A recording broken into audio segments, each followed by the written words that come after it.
सूत जी महाराज बड़ी सुंदर बात कहते, बोले कथा जरूर सुनाऊंगा, बड़ी सुंदर बात कहते। प्रीति शौनक चित्ते ते हतो वच्मि विचार्य चा सर्व सिद्धांत निष्पन्नम संसार भयनाशनम। शौनक जी, तुम्हारे मन में कथा सुनने का भाव है, उत्साह है। कथा सुनने की मुख्य योग्यता है उत्साह, भाव। अगर भाव होगा तो कथा में आनंद आएगा, रस आएगा। बोले तुम्हारे चित्त में कथा सुनने का भाव है, इसलिए जरूर सुनाऊंगा। और कलिकाल के लिए जो मुख्य कथा है वो है श्रीमद् भागवत कथा। राजा परीक्षित को जब शाप हो गया था, राजा परीक्षित सब कुछ छोड़ करके गंगा किनारे चले गए थे। वहां सुखदेव जी राजा परीक्षित के उद्धार के लिए कथा सुनाने के लिए आए। और वहीं पर जब देवराजेंद्र ने देखा कि सुखदेव जी महाराज कथा सुनाने आए हैं, वो अमृत का कलश लेकर के देवराज इंद्र आ जाता है। और इंद्र ने सुखदेव जी से प्रार्थना की, राजा परीक्षित को मौत का भय है ना, इसको अमृत पिला दीजिए, अमर हो जाएगा, नहीं मरेगा, इसकी समस्या समाधान हो जाएगी। और अमृत के बदले मेरे को कथा सुना दीजिए। ये जो अदला बदला है ना, विनिमय शब्द का प्रयोग भागवत में, अदला बदला माने व्यापार। भागवत को जो व्यापार बना लेगा वो भागवत कहने का या सुनने का अधिकारी नहीं। सुखदेव जी ने उसको मना कर दिया। तो भागवत अमृत के बदले सुनना चाहता है, इसलिए तो सुनने का अधिकारी नहीं है। हाँ, इंद्र को कथा नहीं सुनाई सुखदेव जी ने। अब आजकल तो महाराज कोई स्वर्ग का राजा क्या यहीं का राजा मिल जाए, पृथ्वी का राजा, और वो कहते कि हमको कथा सुना दीजिए, तो आजकल तो महाराज वक्ता लोग तैयार ही बैठे। सुखदेव जी ने मना कर दिया, नहीं सुनाया, तो इसका अधिकारी नहीं। जो कथा में व्यापारिक दृष्टिकोण रखे, कथा में महाराज मुख्य रूप से पैसे को दृष्टि में रखे, वो कथा कहने का अधिकारी नहीं, सुनने का अधिकारी नहीं। राजा परीक्षित को कथा सुनाई, 7 दिन में भगवान कृष्ण की अनुभूति करा दी। और यही सप्ताह कथा देवर्षि नारद ने सनकादि ऋषियों से सुनी। शौनक जी ने पूछा, महाराज एक गृहस्थ 7 दिन में कथा सुने, वो तो बात समझ में आती है। नारद जी के जीवन में ऐसी कौन सी समस्या आ गई थी जो 7 दिन में सप्ताह कथा सुनी? महात्मा के जीवन में क्या समस्या थी? महात्मा को तो रोज कथा सुननी चाहिए, वो 7 दिन की ही कथा क्यों सुने? भाई गृहस्थ को कह दिया जाए तो बहुत काम, 7 दिन समय किसी तरह निकालते। अब महाराज बताते हैं, सूत जी ने कहा कलिकाल का प्रारंभ था, इस कलयुग के प्रारंभ की घटना है। नारद जी वैकुंठ धाम से पृथ्वी लोक पर आए, क्यों? कथा हो रही, सत्संग हो रहा है, आनंद आएगा। नारद जी बड़े बड़े तीर्थों में गए, पुष्कर गए, प्रयाग गए, काशी गए, हरि क्षेत्र, कुरुक्षेत्र, रामेश्वरम, सभी तीर्थों में भ्रमण किया। लेकिन नारद जी को सुख शांति कहीं दिखाई नहीं दी। जो आज का घटना चक्र चल रहा है ना समाज का, वही यहाँ वर्णन। सुख शांति कहीं नहीं दिखाई दे। बोले क्यों नहीं दिखाई दे? बोले गृहस्थों में भी अशांति थी। गृहस्थों में अशांति क्या थी? बोले सच्चाई नहीं दिखाई दे रही थी, पवित्रता नहीं दिखाई दे रही थी, करुणा नहीं दिखाई दे रही थी, लोगों की सहायता करने की वृत्ति नहीं दिखाई दे रही थी। सत्यम नास्ति तपः शौचम दया दानम न विद्यते। आजकल जो ज्यादा सच बोले ना, जानते समाज उसको कहता है बेवकूफ है। ज्यादा हरिश्चंद्र बन रहे। आजकल ज्यादा सच बोलने का आदर नहीं समाज में। जो जितना चालाक होए, जितना झूठ बोले और जितना लोगों को बेवकूफ बना सके, उसको कहा जाता है बड़ा बुद्धिमान। इसकी आई को देखो कितनी तेज, ये कितने लोगों को बेवकूफ बना लिया। ये समाज की मानसिकता है। यही नारद जी कहते, गृहस्थों में सच्चाई दिखाई दे नहीं रही थी, पवित्रता दिखाई नहीं दे रही थी। पवित्रता आजकल महाराज बड़े बड़े घरों के शादी विवाह में, अभी शादियां बहुत है ना। आज मनु भाई कह रहे थे, बोले लोग इसलिए कमा रहे हैं, आज शादियां बहुत है। अब शादियों में महाराज जो सिस्टम चल गया ना खाने पीने का, बुफे सिस्टम, जूता पहन के खाना उठा करके एक दूसरे को प्लेट से खा लेना, चप्पल पहन के परोसना, जूता पहन के खाना। अब फिर कहते हैं महाराज भगवान में मन नहीं लगता है। मन कहाँ से लगेगा? जीवन का पहले तरीका सुधारो, सिस्टम सुधारो। महाराज पवित्रता नहीं है, सत्य नहीं है, गरीबों की सहायता करने की मानसिकता नहीं है। और गृहस्थों में जो समस्या देखी हो क्या? बोले महाराज श्याल को बुद्धिदाय कहा। गृहस्थ में जो व्यापार होगा ना, व्यापार गुजरात का तो मेरे को मालूम नहीं, लेकिन प्रायः बोले भाई भाई की पार्टनरशिप नहीं होगी। बोले किसकी होगी? भाई की और साले की होगी। यहाँ कैसा है भाई गुजरात में? भाई भाई का रहता है कि भाई और साले का रहता है? साला जानते हो गुजरात में क्या बोलते हैं मनु भाई? साला ही बोलते हैं ना। पत्नी का भाई जो है वो साला। तो कहते हैं कि भाई भाई की पार्टनरशिप नहीं होगी। समझो भाई भाई की पार्टनरशिप है तो समझ लो सतयुग है, और भाई और साले की पार्टनरशिप है तो कलयुग है। हाँ, ये कलयुग का लक्षण। तब देखते जाना आप लोग कहाँ कहाँ। और घर में अगर पति की आज्ञा से सारा काम होता है तो समझो सतयुग है। और आगे बता दूं, पत्नी की आज्ञा से अगर सारा काम घर का होता है तो अब आप समझ लो क्या है। ये लिखा है, भागवत पे लिखा है, जहाँ पति की कोई बात सुने ही नहीं। हाँ, एक जगह हम लोग पुरी में कथा हो रही थी, ये टेकरीवाल जी की, तो वो कटक से इनके एक मामा जी हैं वो आए थे, तो उन्होंने सुनाया। बोले देखो हमारा पत्नी से कभी झगड़ा नहीं होता है और हम जीवन में कुछ सूत्र अपना लिए हमने, तो अगर आप लोग सुनना चाहें तो बतावें। उन्होंने पूछा तो लोग तो बड़े उत्सुक, क्योंकि झगड़ा सबका ही होता है। बोले जरूर बताइए झगड़ा कैसे नहीं होता आपका। और उन्होंने कहा देखो जितने बड़े बड़े डिसीजन है घर के वो मैं लेता हूँ, और छोटे छोटे डिसीजन पत्नी लेती है। हमने विभाग कर रखा है, इसलिए एक दूसरे के डिसीजन में दखलंदाजी नहीं करते। बोले जैसे एग्जाम्पल के लिए, बोले जैसे राष्ट्रपति कौन बनेगा मैं विचार करता हूँ, प्रधानमंत्री कौन बनेगा मैं विचार करता हूँ, लेकिन घर में क्या होगा मेरी पत्नी विचार करती है। मैं विचार ही नहीं करता, मैं बोलता ही नहीं। हाँ, तो झगड़ा कभी होता ही नहीं। तो या तो ऐसे छोड़ दिया जाए तो झगड़ा नहीं होगा। अभिप्राय क्या है? नारद जी ने देखा कि गृहस्थों में ये समस्याएं, तो गृहस्थों में भी अशांति दिखाई दे रही, और महात्माओं में। नारद जी आश्रमों में भी गए, बोले बाबा जियों के यहाँ भी अशांति। बोले बाबा जियों के यहाँ क्या शांति थे? बोले बड़े बड़े आश्रमों में दुष्ट लोगों का प्रवेश हो गया था। आश्रमाः यवनैरुद्धाः, बड़े बड़ी संस्थाओं में, बड़े बड़े आश्रमों में दुष्ट लोगों का प्रवेश हो गया था। अब वो पैसे की दृष्टि से प्रवेश कर जाते हैं, फिर अपने ढंग से संस्थाओं को चलाते हैं, अपना उसमें व्यक्तिगत लाभ देखते हैं, संस्था का लाभ नहीं देखते। और बोले फिर बाबा जी लोग क्या करते हैं जब ऐसे लोग घुस जाते? बोले बाबा जी लोग भी तो पाखंडी हो गए ना, है कुछ दिखाते हैं कुछ।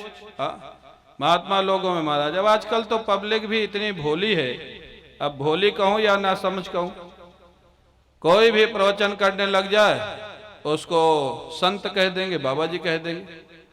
अब आजकल तो एक बाबा जी और आते हैं टीवी पर जो कहते हैं समोसा खा लो कृपा हो जाएगी। अब वो बाबा जी है क्या आप जानते हैं? कई लोग पूछते हैं महाराज कृपा कैसे होगी? बोले इतना समोसा खा लो, इतना बांट दो, कृपा हो जाएगी। पर्स काले रंग का है तो सफेद रंग का ले लो, कृपा हो जाएगी। और उनको भी लोग बाबा जी बोलते, ना उनका बाबा जी का वेश है ना बाबा जी का काम है, तो इसमें गलती तो पब्लिक की है ना। वो टिकट लेके लोग जाते हैं, टिकट बुकिंग होती है हाल की, वहां जाते हैं, पैसा दे के आते हैं, और पता नहीं क्या हो गया। पढ़े लिखे लोग गुजरात में तो शायद उतना नहीं जाते होंगे लोग, दिल्ली में, दिल्ली में बड़े बड़े शहरों में तो एजुकेशन अलग चीज है और IQ अलग चीज है। एजुकेटेड बहुत हो जाएगा तो बड़ा बुद्धिमान हो जाएगा, ऐसी बात नहीं। तो उनको भी बाबा जी बोलते। अब कोई भी प्रवचन करने लग जाए उसको संत की पदवी दे देंगे। अरे संत क्या होता है, महात्मा क्या होता है, बाबा जी क्या होता है, ये पब्लिक को भी तो समझना चाहिए ना। फिर कहते हैं महाराज वो बाबा जी हमको धोखा दे गए। अरे वो बाबा जी थे ही नहीं तो धोखा तो दे ही जाएंगे। बाबा जी धोखा नहीं देते, जो बाबा जी नहीं है उनको आपने बाबा जी मान रखा तो धोखा देंगे। पूज्य राम किंकर जी महाराज कहते थे, कई बार आता है न्यूज में कि पैसा दुगना करने का लालच देके पैसा लेके भाग गया। बाबा जी का वेश बना के। रामगिंगा जी महाराज कहते थे ठीक है, जो पैसा लेके भाग गया वो तो ठग था ही, लेकिन जो बिना परिश्रम के, बिना मेहनत के 15 मिनट में, आधा घंटे में रुपया दुगना कराना चाहता था, वो ईमानदार था कि वो भी ठग था? अब वो क्या था भाई? जो बिना मेहनत के, बिना परिश्रम के बाबा जी को कह दिया पैसा ले लो, बाबा जी कह देंगे आंख बंद कर लो, आधा घंटे तक खोलना नहीं। अब आधा घंटा खोलेगा नहीं तब तक बाबा जी लेके भाग जाएंगे। तो जो आधा घंटे में तुम पैसा दुगना कराना चाहते हो तो तुम ईमानदार हो या थोड़ा ठग भी हो? तो रामकिंकर जी कहते थे एक छोटा ठग, एक बड़ा ठग। बड़े ठग ने छोटे ठग को ठग लिया, तब क्या किया जाए? तो अभिप्राय क्या है? तो ये जो महाराज नारद जी ने देखा पृथ्वी का हाल, गृहस्थों में देखा वहां भी अशांति, बाबा जियों में देखा वहां भी अशांति, संस्थाओं में देखा वहां भी अशांति, नारद जी परेशान हो गए। नारद जी परेशान होकर के श्रीधाम वृंदावन पहुंच गए। वृंदावन में देखा थोड़ा आनंद है, शांति है। आज भी वृंदावन में और तीर्थों की अपेक्षा भक्ति भाव ज्यादा है, प्रेम ज्यादा है, साधना ज्यादा है। वृंदावन में देखा तो एक दृश्य देखा, एक युवा देवी बैठी रो रही, दो वृद्ध पुरुष बेहोश उसके पास पड़े हुए हैं, अनेक सेविकाएं पंखा झल रही है। नारद जी को देखा, उस देवी ने कहा भो साधो क्षणम तिष्ठ, हे महात्मा जी थोड़ा रुकिए, मेरी समस्या का समाधान करिए। नारद जी रुक जाते हैं, पूछा तू कौन है? और वो जो देवी है बोलना प्रारंभ करती है, अहम भक्तिरिति ख्याता इमौ मे तनयो मतो, ज्ञान वैराग्य नामानो कालयोगेन जर्जरो। प्रभु मेरा नाम है भक्ति, और ये जो दोनों वृद्ध पुरुष बेहोश पड़े हैं ये हैं ज्ञान और वैराग्य। ये जो पंखा झल रही है गंगा, जमुना, नर्मदा, गोदावरी इत्यादि नदियां हैं। हम लोग अत्यंत समस्या में फंसे हुए। भक्ति देवी कहती है दक्षिण भारत में मेरा जन्म हुआ है, महाराष्ट्र और कर्नाटक में मैं बड़ी हुई हूँ, गुजरात में जाकर के थोड़ा कमजोर हो गई। हाँ, गुजराती और मारवाड़ी में थोड़ा फर्क जो मैंने अनुभव किया है, श्रद्धा दोनों में बहुत है, गुजरातियों में भी बहुत है, मारवाड़ियों में भी बहुत है। लेकिन मेरा जो अपना अनुभव है, मारवाड़ी की श्रद्धा में श्रद्धा के साथ साथ विवेक है, विवेक। हाँ, माने उसको सही गलत की थोड़ा पहचान है, वो पहचान करके तब आगे बढ़ता है। और गुजराती लोगों में बहुत ज्यादा श्रद्धा है, एक बार वो जिसको भगवान मान लिए वो मान लिए, फिर उसके बाद वो पीछे हटने वाले नहीं है। तो कभी कभी उसमें गड़बड़ हो जाता है। हाँ? कभी कभी व्यक्ति उसमें धोखा खा जाता है। इसलिए लिखा है गुजरात में भक्ति आकर के क्षीण हो गई। क्यों? कमजोर हो गई, क्योंकि यहाँ दिखावा ज्यादा है, विवेक कम है।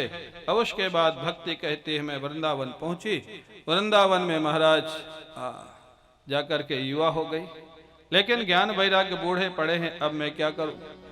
देवर्षि नारद ने कहा देवी ये तो युग धर्म है। हाँ, कलयुग में यही होने वाला है, कलयुग में ज्ञान वैराग्य को कोई पूछेगा नहीं। तुम वृंदावन में युवा हो गई, यही बड़ी बात है। बहुत प्रयास किया देवर्षि नारद ने, वेद सुनाया, वेदांत सुनाया, गीता पाठ अनेक बार सुनाया। ज्ञान वैराग्य किसी तरह आलस में उठ करके बैठे और फिर बेहोश होकर के गिर पड़े, सो गए। देवर्षि नारद ने सोचा अब क्या करूं? अगर वेदांत सुनाने से, गीता पाठ सुनाने से भी ज्ञान वैराग्य नहीं उठे तो और क्या किया जा सकता है? और यही एक सूत्र है भक्तों के लिए, जब अपनी शक्ति से काम न चले तो भगवान की प्रार्थना करो। हाँ, भगवान से निवेदन करो।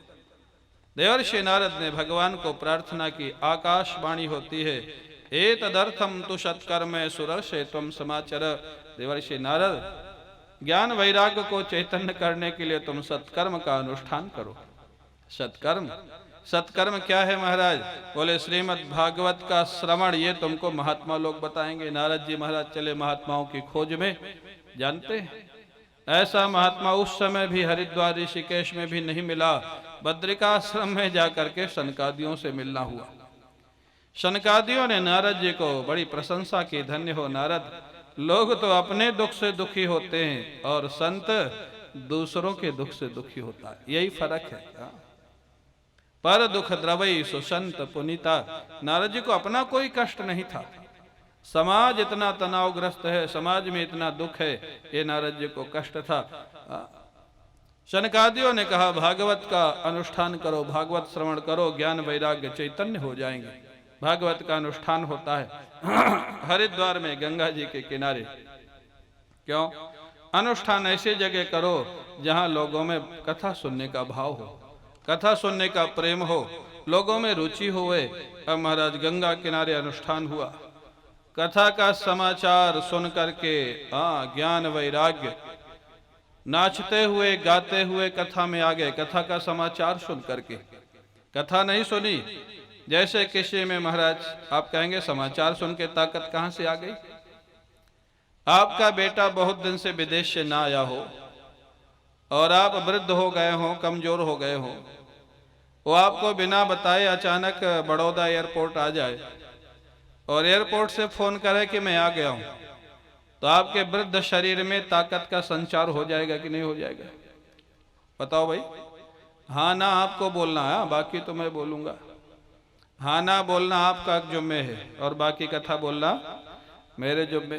बेटा अगर अचानक आजार फोन करे तो आपके शरीर में ताकत आ जाएगी कि नहीं? कहां से आ जाएगी? अभी तो बेटा मिला ही नहीं, समाचार से। बेटा आ गया है, समाचार मिलने से ही ताकत आ जाएगी, मानसिक शक्ति बढ़ जाएगी। और भले दुर्घटना न हुई हो, कोई 1 अप्रैल में ही फूल बना रहा हो, बेवकूफ बना रहा हो, और कह दे कोई दुर्घटना हो गई है तो शरीर में ताकत गायब हो जाएगी। ये मन की शक्ति, मन की शक्ति काम करती है। इसी प्रकार से कहते कथा का समाचार मिला तो ज्ञान वैराग्य भक्ति के साथ नाचते हुए वृंदावन से हरिद्वार पहुंच जाते हैं और कथा में नाचते हुए प्रवेश करते। नाचते हुए प्रवेश किया तो लोगों को आश्चर्य हुआ, ये क्या हो रहा है? कथा रुक गई और बड़ा सुंदर हो भगवान का नाम संकीर्तन कर रहे थे और नाच रहे थे। ये संकीर्तन करते हुए ज्ञान वैराग्य भक्ति के साथ प्रवेश करते और सारी सभा को आश्चर्य होता है कि ये लोग हैं कौन? इतना प्रेम से, इतना भाव से भगवान की कथा में नाचते हुए प्रवेश किए।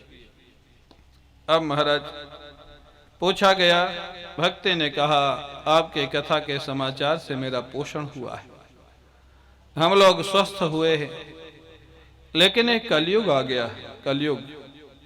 अब आगे मेरा फिर कमजोरी ना आ जाए, स्वस्थता ना आ जाए, ऐसा कोई उपाय बताइए। शनकादियों ने कहा कलयुग में बाहर रहोगी तो कमजोर हो जाओगी, समाज में अब भक्ति ज्ञान वैराग्य पूछने वाले ज्यादा लोग रहेंगे नहीं। बोले फिर कहाँ रहूं? बोले संतों के हृदय में रहो, संतों के हृदय में प्रवेश कर जाओ। अभिप्राय, जो संत होगा वो ज्ञान वैराग्य भक्ति से युक्त होगा, वो दुनिया छोड़ सकता है लेकिन ज्ञान वैराग्य भक्ति को नहीं छोड़ सकता है, वो संत।